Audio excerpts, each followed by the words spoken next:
Well.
The question on everyone's mind today, is it possible that Hillary Clinton could be replacing Joe Biden and face off against Donald Trump again? And part of the reason why we know that this is in the cards is because there's national and public polls being done actually wanting to figure out if Kamala ran, what did the polls show? If Hillary Clinton ran, what did the polls show?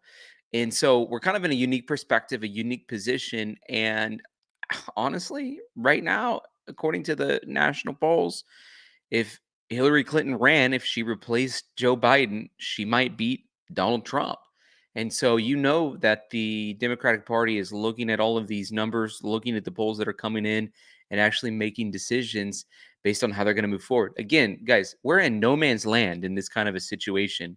By and large, the majority of Americans feel like Joe Biden should not be the Democratic candidate for president. By and large, many people think he needs to step away from being president currently, right now, because he doesn't have his mental faculties about him. And that's not a dig. It's not trying to be disrespectful, but it is what it is. I think anybody that does have their mental faculties with them can see what happened in the debate, can see again and again and again many different clips about him, and actually come to the conclusion on their own that this is a man who's struggling mentally, this is a man who's struggling emotionally, and this is a man who doesn't need to be holding nuclear codes in his pocket. This is a man who doesn't need to be making decisions on what happens in Israel right now for the good of the nation. And so Joe Biden was at a press conference today. I guess it wasn't a press conference, it's the NATO summit, 75th anniversary of NATO, which, by the way, he said he established, even though he's only 81 years old. He's the one who said he started NATO. If you guys pay attention to that in the debate, he's reading behind, as he does, teleprompters. He's reading the instructions that are written for him. And I actually saw a picture today of instructions. I mean, this is how bad it is, guys. This is how bad it is. There's instructions printed in enormous, literally enormous, giant letters. Axio is the one who posted it. I'll put it on the screen real fast for you today. And there's actually a report. If we have time to get to it later today, we will get to it. But there's literally actually instructions for Joe Biden when he's backstage. Pictures explaining to him where he's supposed to be walking to, walk to podium, what he's supposed to be doing. I'm sorry, we need a president that doesn't have to be told to walk onto the stage. Now, there is one of the network news channels that absolutely hates Donald Trump. In fact, I feel like they, if they could, would do whatever they could to get Donald Trump off of the ticket for the Republican Party. And the name of the channel is called MSNBC. MSNBC. Anybody ever heard of it? MSNBC had a very interesting, let me see if I can pull up the link to that. Had a very interesting guest on their show yesterday, um, involving a doctor saying that Joe Biden has Parkinson's. It's a neurologist. I can't believe it. There's a neurologist yesterday actually on the news saying, and this ran on MSNBC and this ran on just the normal NBC News, literally actually saying that Joe Biden has Parkinson's. He says he has 20 patients a day that he diagnoses with Parkinson's. He can spot it from a mile away, and he's saying from a mile away, he's spotting it, and he's saying that Joe Biden has Parkinson's. Okay, so I'm gonna play it for you. You can decide. I do want to. Well, I'll just say this. I'd love to know where you're watching from. I'm coming to you live from Nashville, Tennessee. A lot of people kind of in the lane of potentially bad weather today because of the hurricane that had landfall and now it's sweeping its way across the nation. So be paying attention to your weather. Be safe wherever you are at. Lots of storms today in Nashville. Lots of storms in Kentucky. More storms headed tonight towards Michigan and in anywhere in between. So be on the lookout. But I'd love to know where you're watching from. I'm coming to you live from Nashville, Tennessee. Beautiful city. If you've never been, we'd love to have you come visit. And I do want to let you know, too, we're totally crowdfunded. That's a fancy way for me to say we can't do what we do unless people like you come alongside and support us. And we're trying something new on this channel. We're trying to speak from a Christian, biblical, spiritual perspective into current events and in particular politics in this situation. And for over 1,000, over 1,100 episodes actually of doing shows on YouTube, never one time did we ever even mention politics. It was actually a policy that I had that we're not going to talk about it. But I just felt like what's happening right now in the United States of America is so historic. We've never had a situation like this other than when Woodrow Wilson had a stroke when he was president and his wife actually ran the presidency and people didn't know about it. But that was so long ago, and media wasn't picking up on the story. They'd done such a great job actually keeping it secret that Americans didn't really find out about it until it was too late. Well, we're in a situation now where the media does know about it. So in modern era politics in American history, we've never had anything like this happen. And so I do think it's important to talk about it. Guys, we are in a spiritual battle. There's a spiritual attack against our nation right now, the United States of America. And we need people that have common sense, biblical approach to current events to be able to speak into it, including what's happening in the political realm. And that's all I'm trying to do, speak into it from a biblical Christian perspective. So we're trying something new. It's very important to me, this message that we have. And I think the Lord's going to be sending some new people our way on this channel. But we got to have people like you come alongside and support. So I want to extend an invitation for you to support us. I want to thank Kat Joy for her support. Jennifer Swain says she's pre-boarding. Thank you, Jennifer Swain. Amy Heights, Becky Spelsey, and Kat Joy, thank you for gifting those memberships. Absolutely amazing. Thank you, thank you, thank you. Well, let me show you this doctor on NBC actually coming out saying he diagnoses 20 people a day. Again, this is a very intelligent doctor.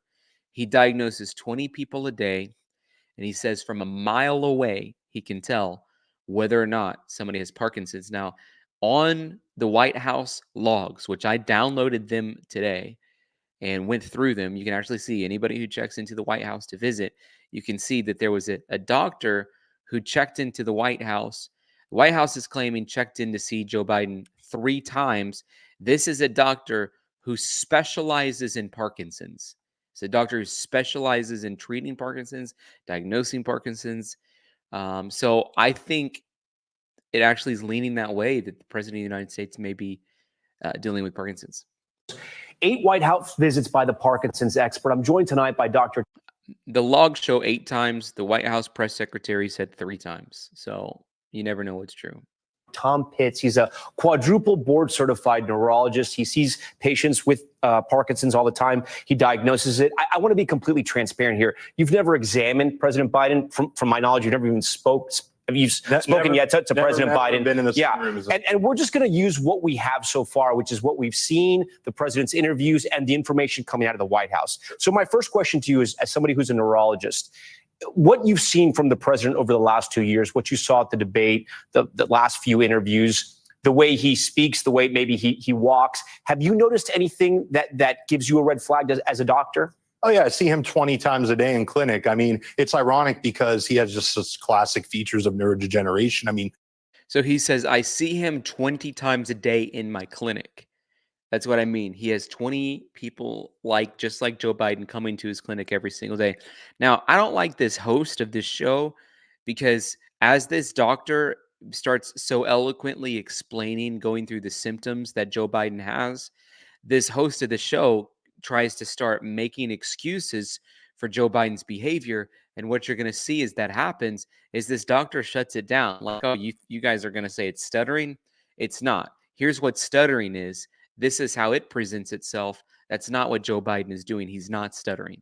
In clinic. I mean, it's ironic because he has just such classic features of neurodegeneration. I mean, word finding difficulties, and that's not, oh, I couldn't find the word. That's from degeneration of the word retrieval area. He's also overcome stuttering, though. Could that be part of that too? No, this is not a palatal issue or a speech discrepancy, which is very different from a lemma dysfunction, actual word retrieval, where you pick a similar question or talk around the issue, plus the rigidity, monotone voice. Wait, go back to that, the rigidity. What do you mean? Rigidity, loss of arm swing, standing up lordotically. You notice when he turns, it's kind of end block turning. It's not a quick turn. So that's one of the hallmarks of Parkinson's is rigidity and bradykinesia, slow movement. And he has that hallmark, especially with the low voice that said was a cold, hypophonia. A small monotone voice like this over time is a hallmark of Parkinsonism. I could have diagnosed him from across the mall. Here are some of the symptoms from Parkinson's. We just had him up there on the screen. If we can put him back. What about the movement? Some people have pointed out the way he walks. Sometimes it's not very fast, small steps. Is that something that is common in people who are battling a disease like Parkinson's? Yeah, it's a hallmark. Shuffling gait, we call that. So little steps. Loss of arm swing from the rigidity. When we walk, we have a nice cadence. You notice he doesn't really swing his arms. And end block turning, meaning he kind of pivots around his foot. If you said, hey, President Biden, he wouldn't go like this. So, yeah. But I also know, and tell me if I'm wrong here, it's very hard to diagnose Parkinson's, isn't it? It's not simple. I mean, I've heard that it can be. It's one of the easier movement disorders to diagnose, actually. Right, but it's so clinic. There's very little other. And I'm a Democrat. I always say about this. Right. It's just like this guy is not a hard case. But I've had relatives who have gone through neurological issues, and I've heard that sometimes Parkinson's is not very easy to nail. You have to take a lot of tests. It's early on. If you're just presented with like hallucinations, that could be a variety of things, or just the cognitive problems. That could be Alzheimer's versus Parkinsonism, and that becomes a little nebulous. But once you start manifesting the hallmark motor symptoms, right? Slow movement, rigidity, mass facies, hypophonia. I mean, if a med student did not pick Parkinson's on the test, they'd be remediated. So let me ask you, if you had, and I know you have no idea what happened in the White House, but a neurologist coming 8 times in 8 months, does that tell you anything? Is that, I mean, I know you're just sort of speculating here, but does that tell you anything or no? Well, I mean, I don't know if they're like the best of friends or something, but that's a very specific, he's a movement disorder. That's a subspecialist in exactly what he has. And there's very few young people, like a Marine Guard. Most people would be med boarded out for any type of movement disorder at a young age. Like if you had Huntington's chorea, early onset Parkinson's, dystonia, bad essential tremor, you're usually med boarded out. So I highly doubt there's. What does that mean, med boarded out? Med boarded mean the military would not let you, if you have seizures, for example, you cannot usually be in the military. So put a 1 in the chat if you think that Joe Biden has Parkinson's. Put a 2 in the chat if you think it's something else. That is, you are. So you're saying you don't necessarily believe, and they're not saying this, but they said there's thousands of military members that go to the White House that are treated there for health reasons. Yeah. You're not buying that that's a random military person. No, that would be very odd to just see a random movement disorder case at the White House, especially a young guard. There aren't many young people that have movement disorders that could be in the military. And then, a lot of people have called for a cognitive test. What exactly would that entail? What does that mean? Now, that's the key, because word finding retrieval doesn't necessarily mean you don't know what you want to say. What I cannot comment on is his ability to make good decisions. His motor symptoms are degenerating. He has Parkinsonism. That is a fact. Did you hear this, doctor? This is a quadruple board certified physician who 20 times a day diagnoses people with Parkinson's. Listen to what he just said. Mean you don't know what you want to say. What I cannot comment on is his ability to make good decisions. His motor symptoms are degenerating. He has Parkinsonism. That is a fact. He said that is a fact. I mean, this is a guy that supports the Democratic candidates. Always. He said it on the show. I mean, he's overwhelmed by emotions that it's got to this point.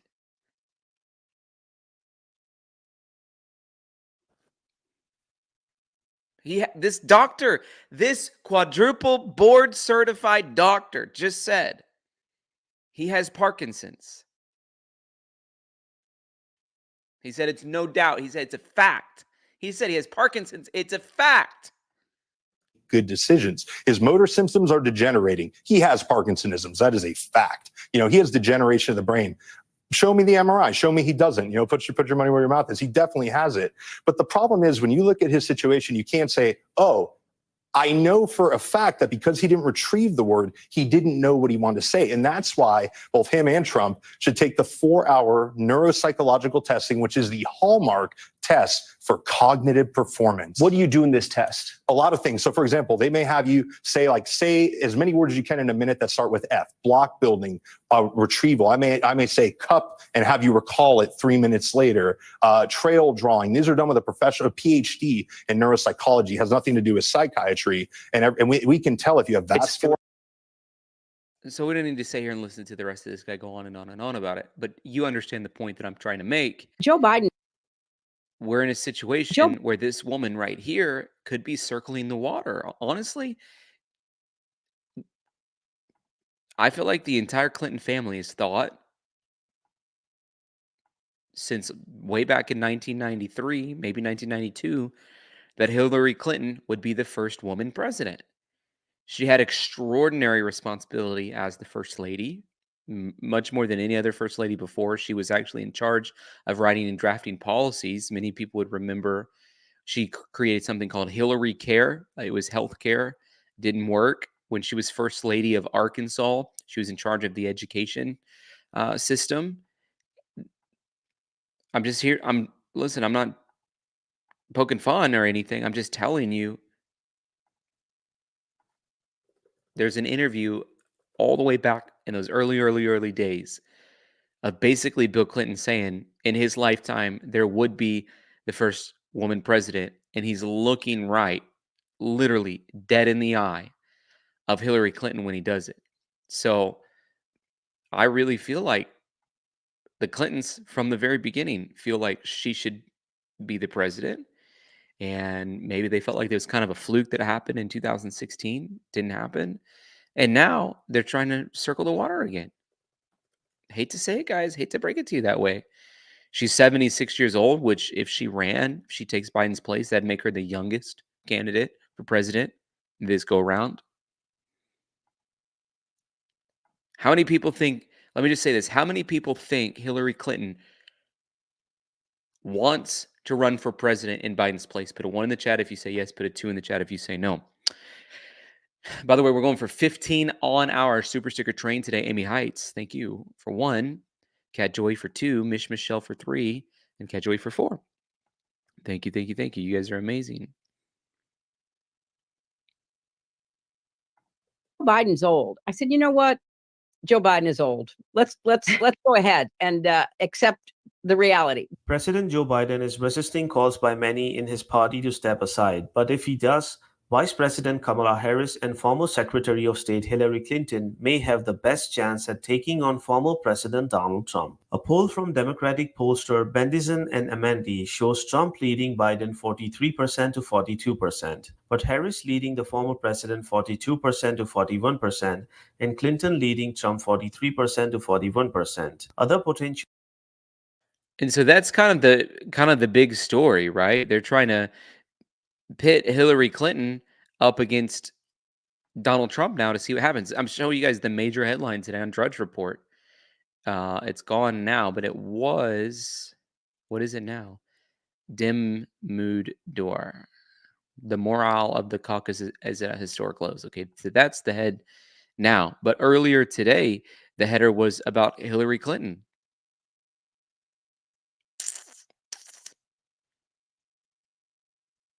And so when you have major headlines like that, you know that they're scheming. Let me show you this video, by the way, of Bill Clinton talking about Hillary. He is the best qualified person for this moment in history I've ever seen. And I've studied all my predecessors. The average person who gets elected president is intelligent, hardworking, and honestly tries to do what they say they're going to do when they get there. But there's a big difference in who can do and who can't. Here's what I know about Hillary. She's the single best change maker I've ever met in my life. And we need a change maker, not a change talker or a change maker. So I'll tell you a couple of stories you may not know. A court said our schools weren't properly financed in Arkansas, and we were going to have to reallocate the money. I put Hillary in charge of coming up with new standards. She went to every county in the state, made all the people who didn't want to change mad, presented it to the legislature. The crusty old head of the education committee in the legislature said it was so good he thought maybe that we had elected the wrong member of our family. And there's something to be said for that. Anyway, 9 years later, I come to Iowa running for president, telling you the two most improved school systems in America were in Arkansas and South Carolina. She did that, not me. She'd never been elected to anything. She just always made something good happen. She went to South Carolina to see why all these African-American teenagers were being jailed as adults. 13, 14, 15 years old, being kept for years in adult prisons. And she went back and they changed that too. She hadn't been elected to anything, but she was making change. That's just the beginning. I could keep you here tomorrow morning telling these stories. It's hard work. It's policy. The country needs somebody who can actually get something done. Yes. She comes in one day just jumping up and down happy. She said, you know, I've been so worried. We had 6 of the 20 poorest counties in America. She said, these kids are going to school. They're not able to learn. There's no kindergarten. There's certainly no pre-kindergarten. There's no preschool. I found it. I found a preschool program in Israel that teaches people to be their children's first teachers, even if they're illiterate. I think it would work here. I said, well, what are we going to do? She said, I did it. I called the woman who started it. She'll be here in 10 days, and we're going to start this program. Now, here's what happened. Next thing I know, I'm going to these little graduations for preschoolers. Next thing you know, it's in 26 states. It's still thriving. And there are thousands of people in this country today who have better lives and learn more and grew up just because of her.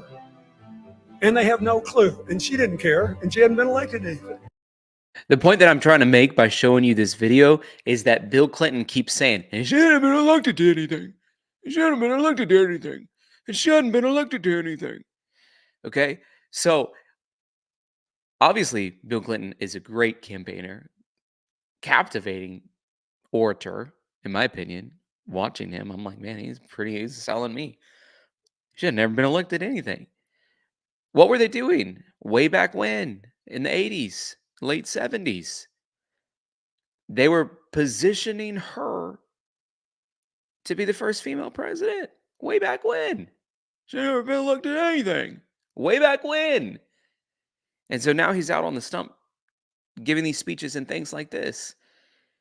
And so somebody said, like, hey, you know, there's no way that the Democratic Party will overlook Kamala Harris, who fits all of their diversity and inclusion metrics that they want to hit. Well, I think you're underestimating the power of the Clintons. I mean, there's a lot to be said about the dark forces that surround the Clintons and what they've been willing to do in the past to hold on to power. I mean, just go look it up. Look up how much money the Clinton Foundation made in donations from governments around the world. But it wasn't corrupt at all. But it was all above board. Had nothing to do with, at the time, Hillary Clinton being Secretary of State and then running for office. Nothing at all. And how many people close to them ended up dead? Oh, it had nothing to do with anything other than natural causes every single time. Just natural causes, that's it. One of the most frightening things to me, I think, about the Clinton family, and this is, people don't talk about this, they should talk about it. Bill Clinton talks about it openly. He wrote about it in his book. When they got married, they went on a honeymoon. And when they were on their honeymoon, they went actually to a witch doctor ceremony where they were doing blood sacrifices. And they participated in these blood sacrifices. Blood sacrifices are demonic. And it was a form of worship to some demon. They were actually, I think, like cutting pigeons' blood and boiling them or something really strange and weird. And he writes about it as if it was this amazing experience. And then that was when they were on their honeymoon. He's in another country. And then when he gets elected president, he brings this witch doctor in multiple times to Camp David to do these rituals. I'm not making this up. He writes about it in his book. I mean, it's totally insane. I mean, absolutely insane that kind of thing happens. So I'm asking the question in the poll, does Hillary want to run? 61% of you are saying yes. I think I'd ask the question, if you think Hillary wants to run,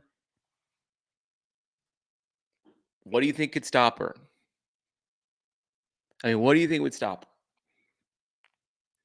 If she wants to do it, what do you think would stop her? I don't think some diversity inclusion thing that the Democrats lie by to try to get minorities to support them at the ballot. I don't think that's going to be the thing. Renee says friends of Epstein. Bill Clinton, how many times was he on Epstein's thing? I have a friend who's retired, but high ranking in the military. And he just, I mean, he couldn't say anything nice about the Clintons. He just said God saved us from the Clintons. That's what he told me. I believe that. I believe that's true. God did save us from the Clintons when Hillary was running, because you can't be bringing witches in and doing blood sacrifices. It's terrible. Who had on their 2024 bingo card, the entire media turns on Joe Biden, knifes him repeatedly for 2 weeks or 2 months, completely batters and bruises him right before the vote. I mean, did Trump ever, like, it was Trump who was supposed to be getting that treatment right now from the media. Trump was supposed to be in the media every day, convicted felon. And instead we're getting decrepit, can't do it, incompetent, cognition, all the problems outlined by the Times and Politico and Axios and the Atlanta Journal-Constitution. I mean, everything. Yeah. It's a black swan media event. It does not happen. Yeah. And it only happens because Democrats are pushing it. I mean, a lot of opportunity to do that before, but now it's a problem for them. Mm-hmm. I think that the biggest issue when it comes to this campaign is, at what point do you get to a point of no return with the center of the electorate, right? I mean, if you're looking, the reason that Joe Biden's like, all right, we're done talking about that, is that they're going to begin to incur, because of the daily conversation. I'm sure you've had this, Megan, people in your family who are not political at all, who you never hear from about anything in the news or they'll shoot you a text and be like, my Lord, look at Joe Biden. Like, it's become a global phenomenon in information flow. And undoing that with a certain segment of the electorate that he's going to require to win 270 electoral votes is no easy task.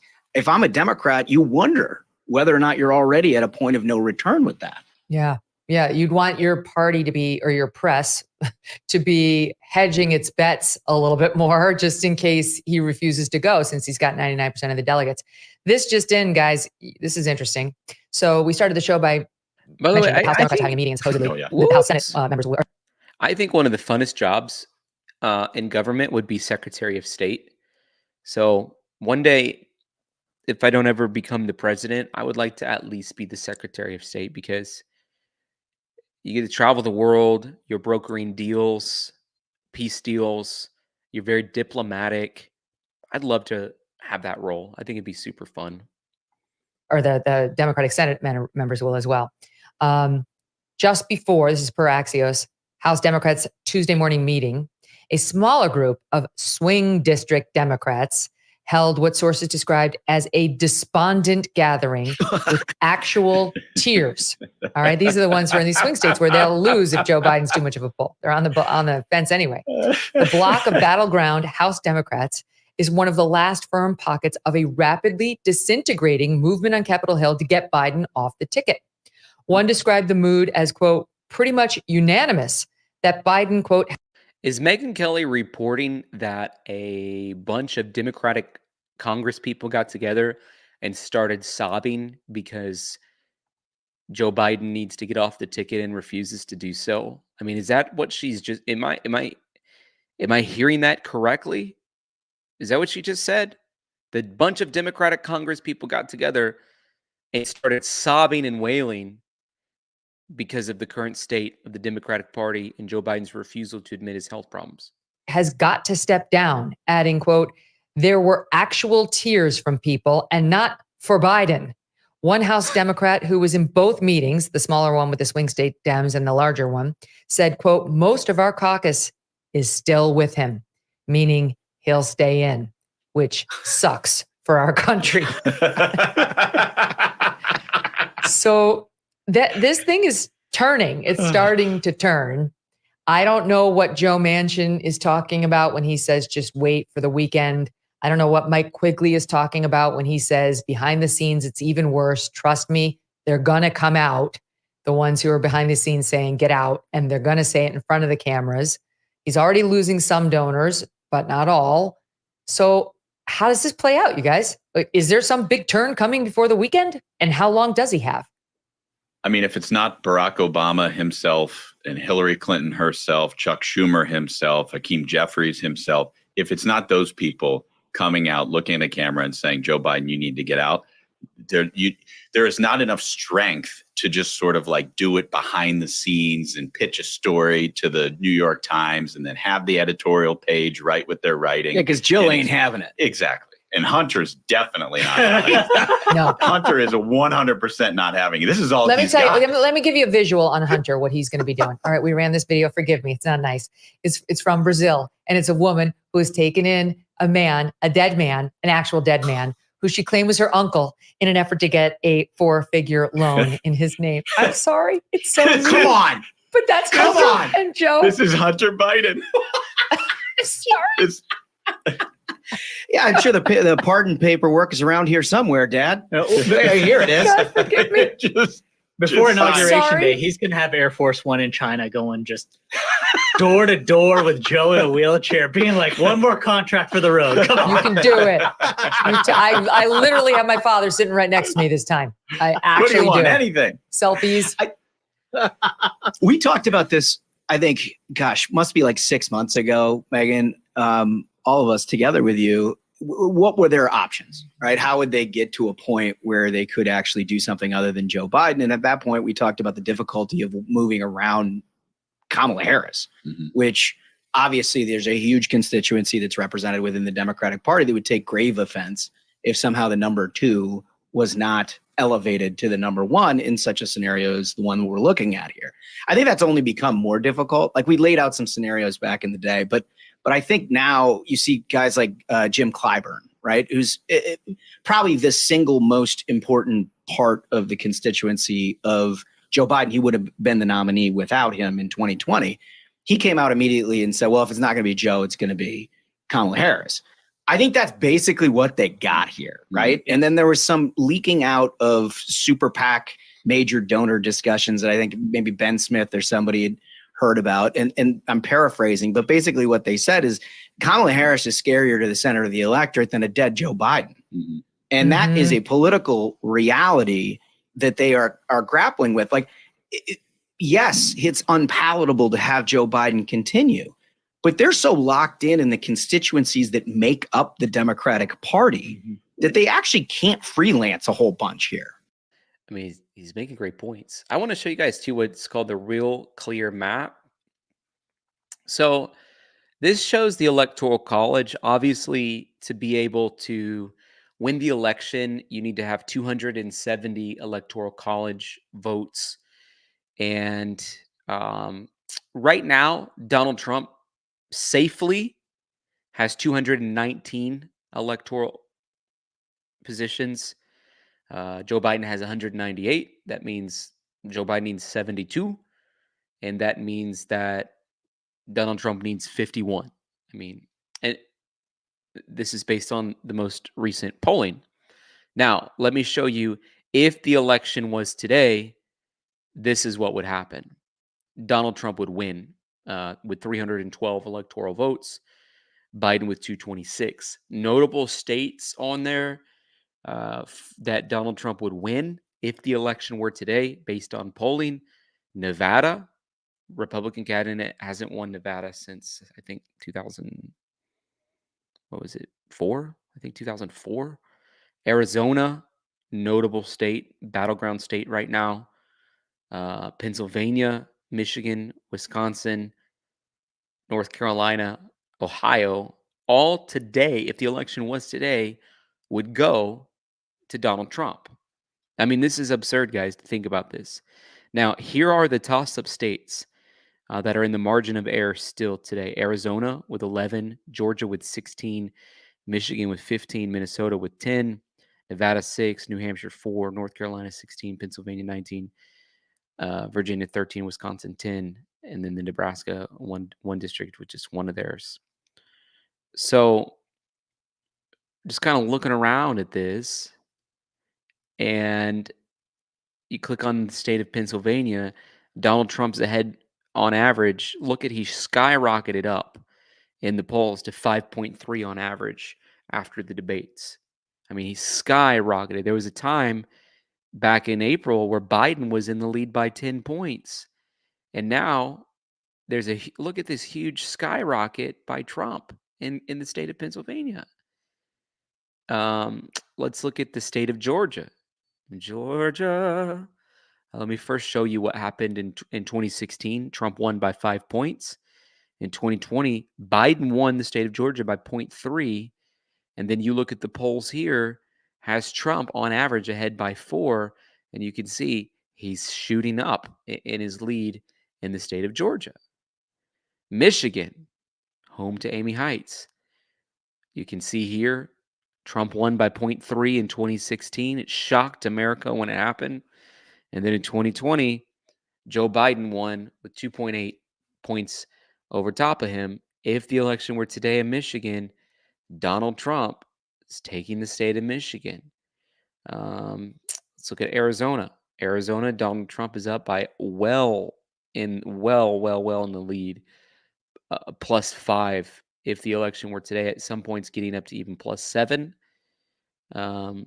And he won by 3 in 2016, lost by 0.3 in 2020. So you're seeing these battleground states really shift their attention to Donald Trump. Here in North Carolina, we're looking at a point percentage of 5.8 increase for Donald Trump. You guys can see that's huge. I mean, these are huge numbers. Earlier this week, it was all the way up to 7%. And so Donald Trump, who won the state barely in 2020, looks like he's going to be handily taking North Carolina. So then we look at, again, the no toss-ups. If the election were today, with Joe Biden on the ticket, Donald Trump wins easily and handily. It just is what it is, okay? Well, then I'll look at the Senate map, and this is what the issue is that Megyn Kelly was sitting there talking about, where she says these Congress people are getting together and crying. It's because some of them are in these battleground states. And because they're in these battleground states, they actually feel like the weakness of Joe Biden may actually cause them to lose their elections. And it's important for whoever is the president to have a Senate and to have a House of Representatives that match their party, because it's the best and quickest way for them to get some things done. So if the election were today, 49 of those senators are safe for the Republicans and 43 are safe for the Democrats, which means in order to have the majority in the Senate, the Republicans only need to have 2. And you guys can see one of the states in this toss-up zone is actually the state of Texas. And you look at the poll, and Cruz is up in the most recent poll by 11 points. So that number 49 is actually the number 50. So then out of all of these other states, Arizona, Michigan, Montana, Nevada, Ohio, Pennsylvania, and Wisconsin, Only one more of those states needs to fall towards the Republicans for them to actually take the lead. The most interesting race to me in all of the Senate is in Arizona. Carrie Lake, who ran for governor, lost by a couple hundred votes, what it felt like, is actually in the running. And it's hard to say about the polling. Most recent poll puts her down just by 1. Early on in May, she was down by 10. She was down by 13. And so the real clear average is skewed. But the most recent 4 polls, which are the ones really we should be looking at because it considers June and July, that average is just a little under 3 on the percentage difference. And so I have a feeling that Arizona is going to be the most hotly contested state for everybody to be looking at to see what happens in the Senate. You look at the governor map, the Republicans safely in the lead of having more governors than anywhere else. And so when these people are getting together and crying, they feel like they're going to lose their race. I mean, it just is what it is. You look at Biden job approval. He has only a 38% approval rating. You ever heard of a president only having 38% approval rating and getting reelected? George Stephanopoulos said he's never heard of it. The red is bad, the black is good, and there's a huge discrepancy in the red for Joe Biden. Okay. Let me see if I can see the direction of the country poll. Oh, it's loading. It's loading. The direction of the country. 70% of Americans feel like the country's on the wrong track. Do you agree with that? If you're watching, do you think our country's on the wrong track? Put a 1 in the chat if you think it's on the wrong track. By the way, Cat Joy, Amy Heights, Becky Spelzy, Cat Joy with a double whammy and gifting those memberships. Thank you for doing that. Welcome to the Filler Fam, all of our new peeps. And Renee says, Tyler, I really love the devotional. I've been reading aloud to my husband as he doesn't see well. We both love it. We appreciate you so much. You're talking about this amazing thing, the Don't Stop devotional. I love it too. Thank you so much for appreciating the hard work and insight I felt like the Lord gave me. And thank you so much for that super sticker today. Really appreciate it. Takes us to 13 on our super sticker train, going for 15. We're 2 seats away from reaching our goal. I wonder who today is going to be the one to help us get across that finish line of our goal. So there's the polling, guys. I like to look at the polling quite a bit. In election years, I'm kind of like a geek. This is the number 1 website that I visit during election years. I can't help it. Donald Trump, again, this is a 5-way poll, which includes all of the independent candidates. Obviously, Kennedy, he's up to 10% in the polling, which actually maybe qualifies him to be on the stage during the debate, which would be detrimental to Biden if that happens. Donald Trump nationally is ahead by 5. That's just insane. Because even you think about even when Donald Trump beat Hillary Clinton, the year that Donald Trump beat Hillary Clinton, she still won the popular vote significantly. So the fact that Donald Trump at this point would win the popular vote is absolutely insane. Here's the president betting odds. If the election were today, the betting odds would be 57.5% Trump would win, 20% Biden would win, 10% Harris would win, 3.8% Michelle Obama, 2.8% Newsom, 2% Whitmer, 1.7% Kennedy, and only 1% for Clinton. So Clinton is definitely skyrocketing. I want to show you guys something too. This date right here, June 25th, it was neck and neck, really. All the way back here in April, Biden was in the lead. All the way back here in September, all the way from all the way until September, Trump took the lead for a bit. Biden retook the lead, and then that disastrous debate happened. And do you guys see what happened right here, right after that debate? I mean, look at that huge pitfall for Biden. His likelihood on July 4th of winning went all the way down to 11%. I'm just here to tell you guys it's going to stay pretty low. I mean, it's going to stay pretty low like that. They're going to get him out of the race. To me, there's just no way. I don't see any other way around it personally. So how many of you guys think that Joe Biden should get out of the race for the good of the country? Put a one in the chat. Amy Heights, Jennifer Swain, Kat Joy, and Rena rocking and rolling, guys, getting us where we need to be in caboose mode. Thank you so much for your tremendous support. Now, let me show you. I want to bring in. This is a plastic surgeon talking about a scar that he noticed on Joe Biden. Thank you, Kat Joy, for that amazing super sticker. You are awesome. Steve Teitelbaum, who sent me a great email earlier today, who has a different theory about Joe Biden's face. This may seem either intrusive or trivial, but I think under the circumstances, we need to know more about Joe Biden's face. So, Steve, take it away. I believe very much that physicians shouldn't speculate about other people's disorders, and it's tawdry to talk about it. The difference about this is I'm not proposing that he has a medical condition or disease, but you can see the scars of a facelift, and he has had a facelift. And I don't disparage that. It's what I do all the time. And most facelift patients are just normal people who want to look better. I'm in a young industry. I need to look good. I want to feel good about myself. You know, all these stereotypes about them being vain and bad are completely false. But like Carter was the first president born in a hospital, he is the first president who has had a facelift. And he's also the oldest president. And that's not a pure coincidence. He has long, probably since early VP days or just before, that's when he had the facelift. And so he's looked younger than his chronological age. And it sort of begs the question of, I don't think that he should have to disclose it. And I wouldn't do an interview today. I'm always asked to do interviews as so-and-so had a facelift. I would never do it, and I don't do those about celebrities, and I wouldn't do it about a politician.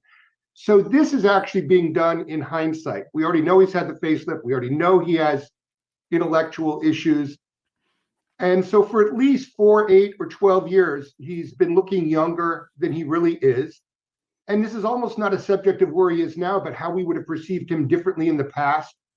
And, you know, is he, I would say, an expensive fake? And I joke because we talk about cheap fakes and deep fakes. The facelift is expensive. He is an expensive fake. He looks younger because a facelift is effective than he really is. And Steve, let me just ask you, how do you know when he had it? Because you noticed the change? I know when he had it in retrospect, looking at pictures when he was a senator early, you know, he for sure had it through all of his presidency, certainly through later second term vice president years, but it's hard to find dated pictures that show a profile. It's really the profile view where you see it.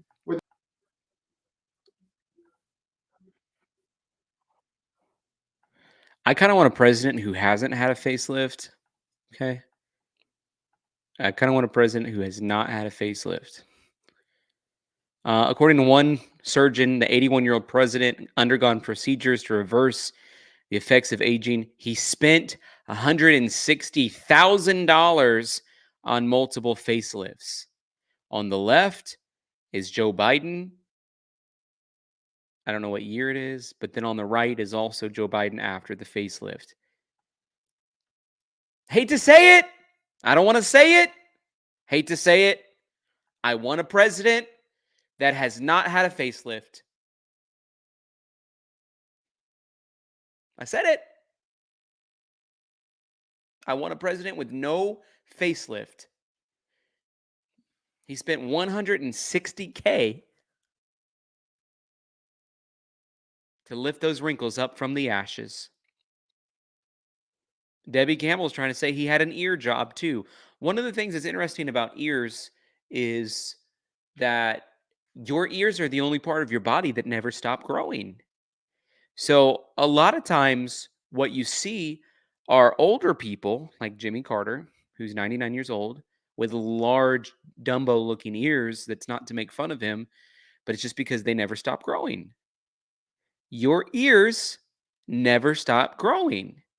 And so Debbie Campbell's the one making the accusation. Take it up with her if you have a problem. But she said his ear is different. She's alluding to him having an ear job. Never even heard of anybody having an ear job. It looks like he has an earpiece. But possibly he's had an ear job even in his old age. I think he may have had a hair job too. I don't know what that's called. But the surgeon points out that he had unnatural expressions from his eyebrows, which suggests that there's surgical pulling. This is a side-by-side comparison. On the left is Joe Biden in 1991. On the right, it's Joe Biden in 2023. So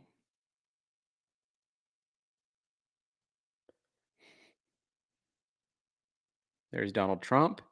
Trump has had apparently multiple hair restorations over the years. All right. Not hard to believe. Look at that big old mop on his head flying around with his pink polka dot tie or pink striped tie. I mean, look at that dude. Joe Biden looks like a weirdo on the left. Is that what people look like in 1972? He was only 29 years old. I swear, when he looks younger in 1987 than he did in 1972. On the left, he's 29 years old, 1972. On the right, 1987. I've never seen anybody with a haircut like that in my lifetime. I've never seen anybody with hair like that at 29 years old in my lifetime, and then looking younger 15 years later. I guess God bless his genes. That's the only thing I can say.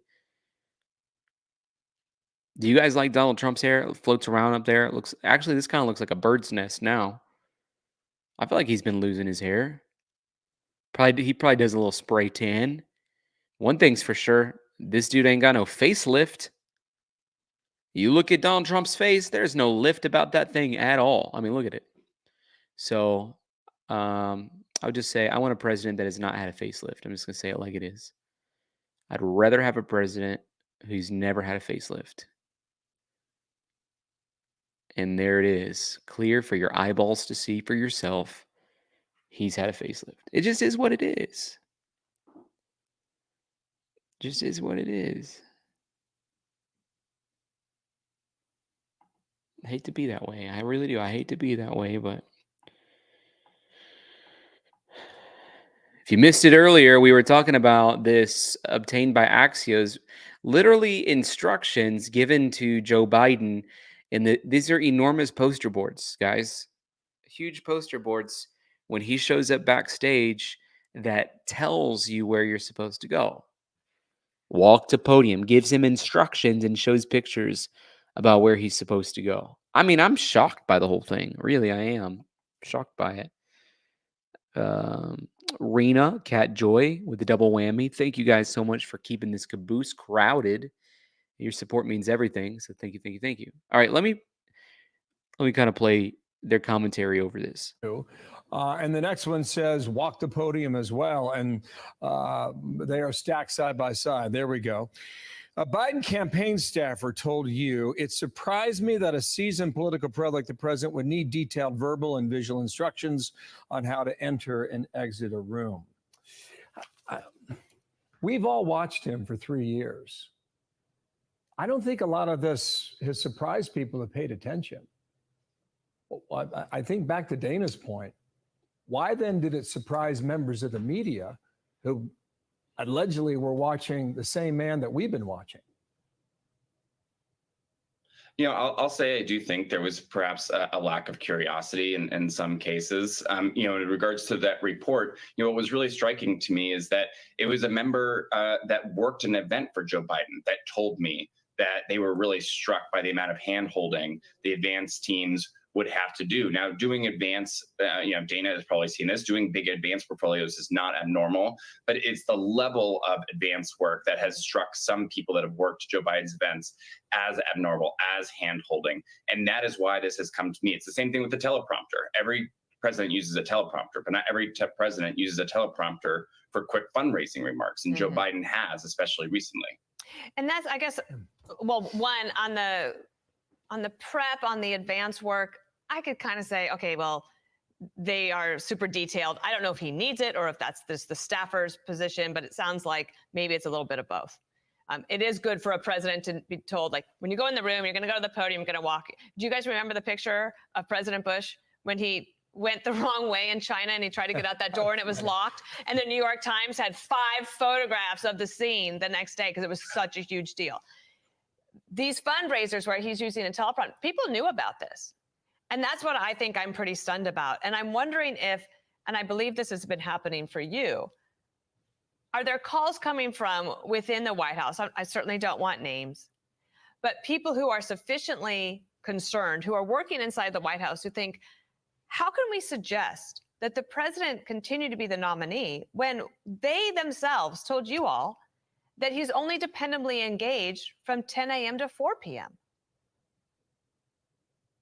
Well, I think the justification, the sort of calculus is that, Joe Biden even engaged 10 to 4 or Joe Biden even at 86 is better than Donald Trump. And that is and often how they are justifying, even if they're concerned. I mean, if it's 10 to 4 now, what is it like when he's 85, 86 years old? And they know that. And, I think there is some grappling, especially after the debate. It goes beyond just whether or not Joe Biden.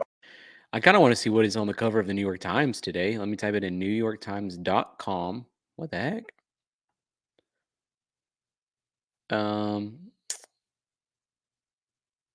On the cover, Capitol Hill, Democrats panic about Biden but do nothing. This is the cover. The other cover is Trump and Harris are on the offensive on the campaign trail. Donald Trump is campaigning in Florida and attacking Kamala Harris. Let me look at today's paper. The front page. This is all anybody can talk about. This is literally all anybody can talk about.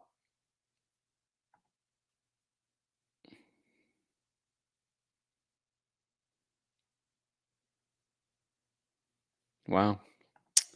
So, sad day, guys. Sad day in American history. Sad day.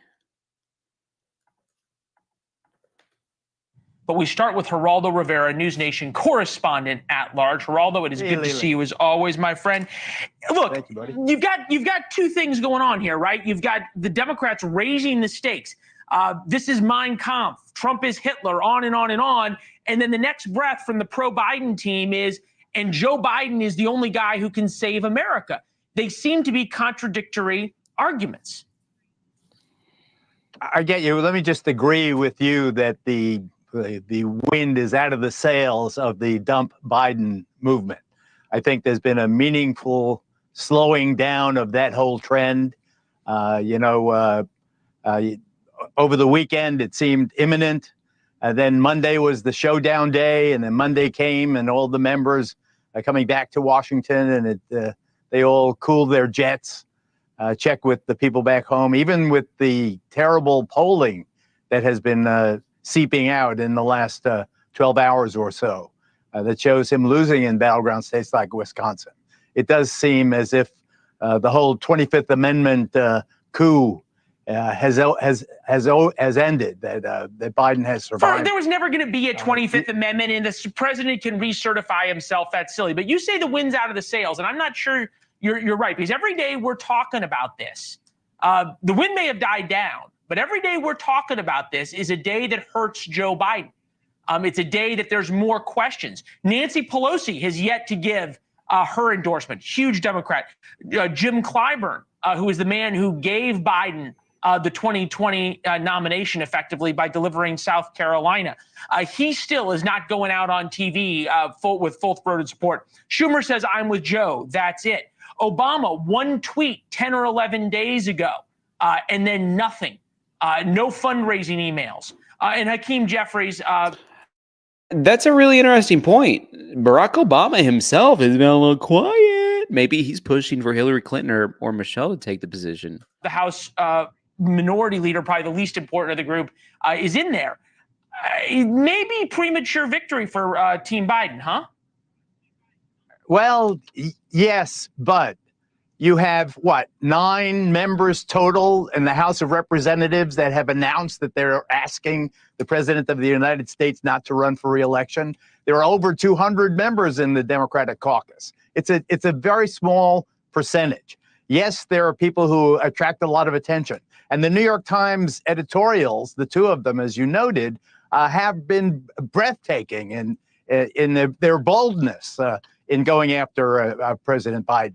Me, as someone who cares very much for him, as a patriot, as a voter, well, I don't know about a voter, but I want him to succeed. I worry today at NATO, the 75th anniversary summit. I worry every time he goes out on stage. Is he going to find, the right mark? Is he going to blow the teleprompter?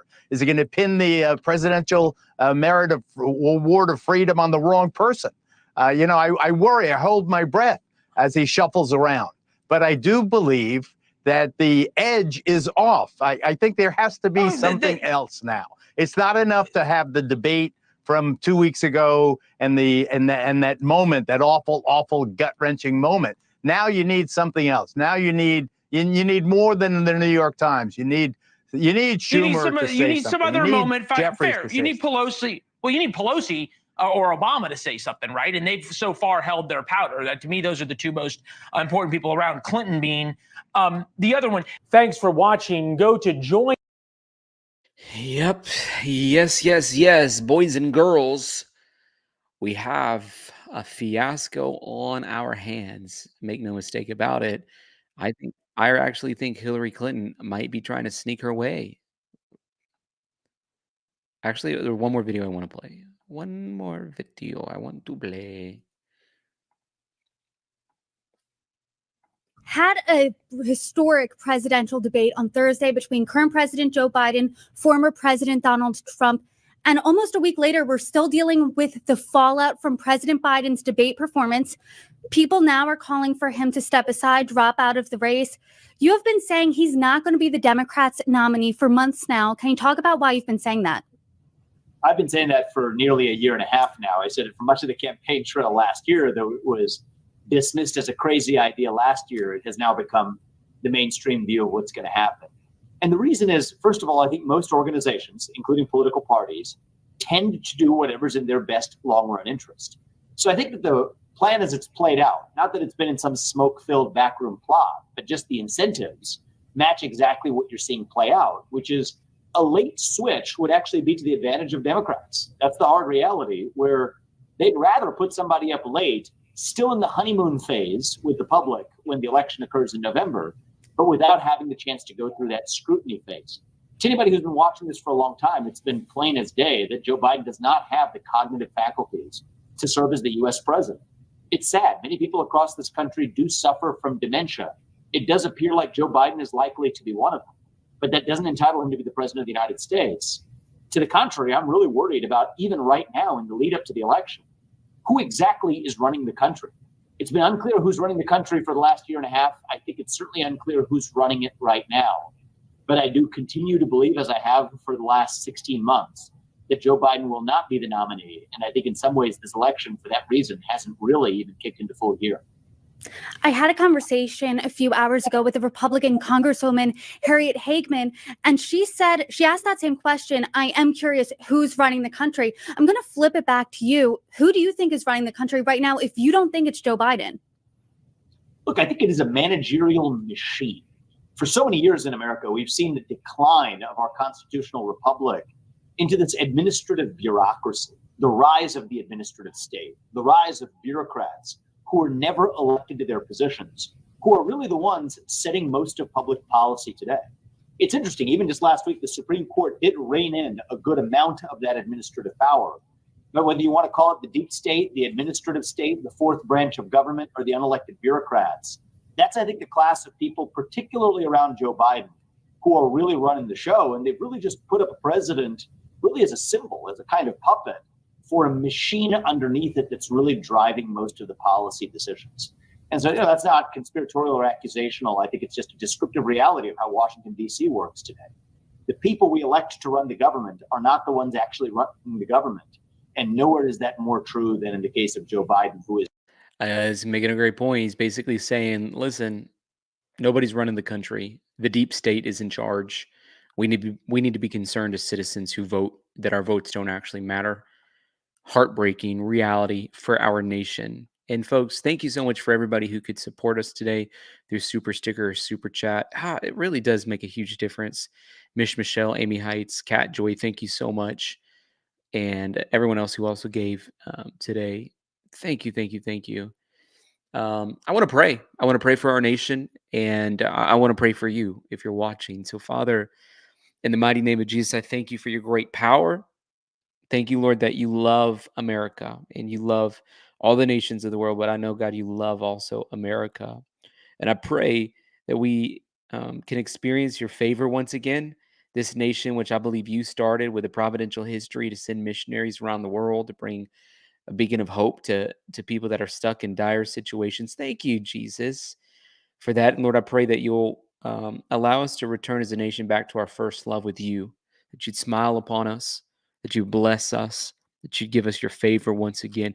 And Lord, I pray for every single person in the chat right now, that their hearts actually, God, would be softened to what you're saying and how you're saying it and what you're doing. I bless them in the mighty name of Jesus. Lord, overwhelm them right now with your goodness, your mercy, your kindness. And Lord, speak to their hearts about what you feel for our nation, that they'd be filled with compassion in the way that I am for this great land. And so we bless them in Jesus' name. Amen. Amen, amen, amen. So did you guys have fun on the stream tonight? Let me know. Tomorrow in the morning, if you have Moody Radio, wherever you live, I'm going to be on Moody Radio talking about the Don't Stop devotional, the Don't Stop book. I think they're in like 70 cities, 70 different markets. So you might have Moody Radio where you're at. Hopefully, I hope you do. Check it out if you do. And that's it. I think it's all I have time for. That's all I have time for today. And appreciate you guys so much. I'll see you back again very, very soon.